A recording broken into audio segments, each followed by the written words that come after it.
Shalom sahabat-sahabat insani, selamat Natal untuk kita semua dan selamat menyongsong tahun baru 2022.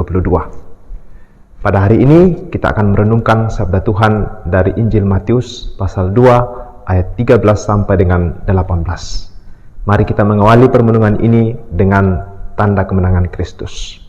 Dalam nama Bapa dan Putra dan Roh Kudus. Amin.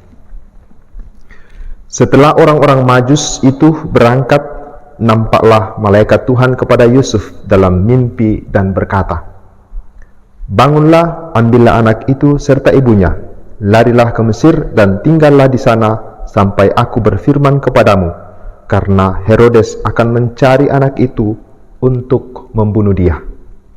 Maka Yusuf pun bangunlah, diambilnya anak itu serta ibunya malam itu juga, lalu menyingkir ke Mesir dan tinggal di sana hingga Herodes mati. Hal itu terjadi supaya genaplah yang difirmankan Tuhan oleh Nabi, "Dari Mesir kupanggil anakku." Ketika Herodes tahu bahwa ia telah diperdayakan oleh orang-orang Majus itu, ia sangat marah. Lalu ia menyuruh membunuh semua anak di Betlehem dan sekitarnya, yaitu anak-anak yang berumur 2 tahun ke bawah, sesuai dengan waktu yang dapat diketahuinya dari orang-orang Majus itu. Dengan demikian genaplah firman yang disampaikan oleh Nabi Yeremia. Terdengarlah suara dari Rama, tangis dan ratap yang amat sedih. Rahel menangisi anak-anaknya dan ia tidak mau dihibur, sebab mereka tidak ada lagi. Demikianlah Injil Tuhan. Terpujilah Kristus. Saudara-saudari yang terkasih, hari ini kita memperingati pesta kanak-kanak suci. Gereja menganggap bayi-bayi itu sebagai martir karena mereka dikorbankan karena dan demi Yesus. Dan pada pesta kanak-kanak suci ini kita mendengarkan suatu kisah yang cukup tragis, yaitu tentang pengungsian bayi Yesus jauh ke Mesir dan pembunuhan bayi-bayi yang tak bersalah di Betlehem dan sekitarnya. Kedua hal ini disebabkan oleh tirani Herodes, oleh egoisme dan kesewenang-wenangan Herodes yang tidak ingin kekuasaannya direbut daripadanya.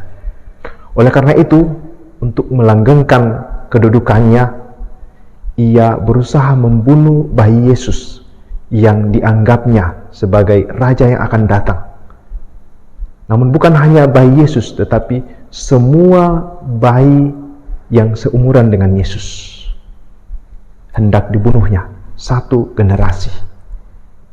Saudara-saudari, ini merupakan suatu kekejaman yang membabi buta oleh karena egoisme dan kehausan akan kekuasaan.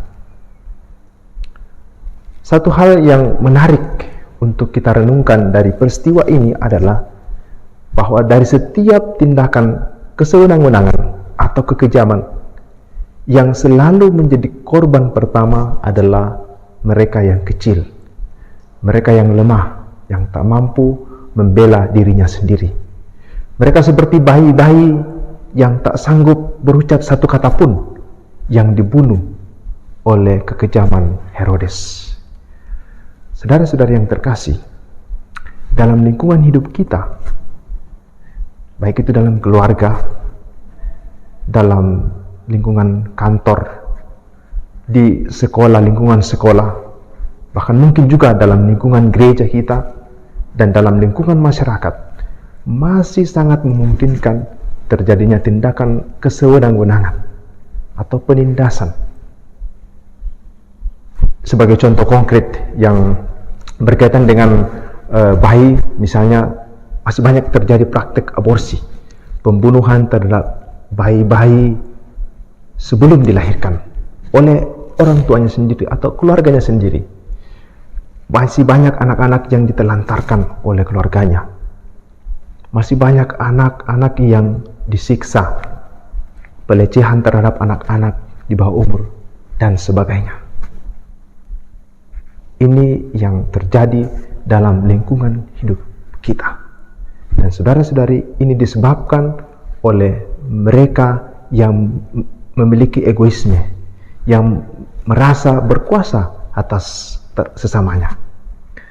Maka saudara-saudari yang terkasih, pada peringatan pesta kanak-kanak suci yang diperingati dalam gereja sebagai Martir ini, saya ingin mengajak saudara-saudari yang terkasih untuk berdoa bagi mereka yang menjadi korban kesewenang-wenangan, korban penindasan, untuk bayi-bayi yang dibunuh, untuk mereka yang ditelantarkan, supaya mereka diberi kekuatan oleh Tuhan sendiri.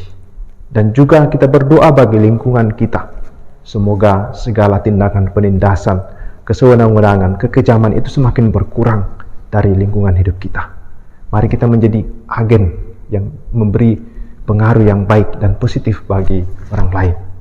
Semoga damai dan sukacita Natal yang kita rayakan baru-baru saja ini dapat mencairkan hati yang beku dan mencerahkan pikiran yang gelap. Semoga Tuhan memberkati kita semua. Dalam nama Bapa dan Putra dan Roh Kudus. Amin. Terima kasih saudara-saudariku yang telah mendengarkan sabda Allah dan renungan hari ini. Saya, Pastor Marcelo Rotandung, mengucapkan berlimpah terima kasih kepada Pastor Anton Pabendon. Semoga Pastor senantiasa diberkati Tuhan dalam studi dan pelayanannya. Amin.